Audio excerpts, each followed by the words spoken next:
Peer বিয়ের অনেকগুলো ভিডিওই আমি এর মধ্যে শেয়ার করে ফেলেছি। আজকে আমি নিয়ে চলে এসেছি গায়ে হলুদের ভিডিওটা।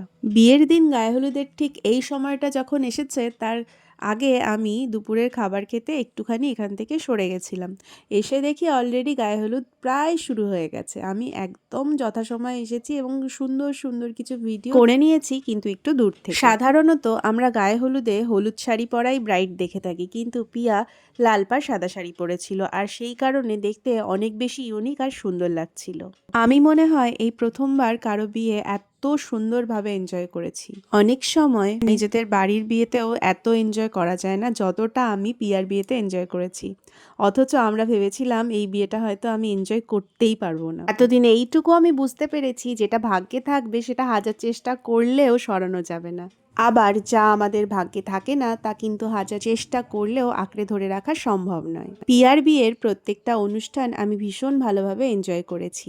জীবনের প্রত্যেকটা দিন ওদের এত সুন্দরভাবে কাটুক এই আশাই করব। আমরা সবাই একে একে পিয়াকে হলুদ মাখিয়ে দিয়েছি, আর এরপর চলছে স্নানের পর্ব। তো তাই জন্য সবাই মিলেই ওয়েট করছি যে ক্যামেরাম্যান বললেই আমরা জলটা কিন্তু ঢেলে দেব। পিয়ার গায়ে হলুদের ভিডিওটা তোমাদের কেমন লাগলো অবশ্যই কমেন্ট করে জানিও। আর এই ভিডিওগুলো যদি তোমাদের ভালো লাগে তাহলে একটু নিজেদের ওয়ালে শেয়ার করে দিও। দেখা হচ্ছে নতুন ভিডিওতে, এখনকার জন্য টাটা।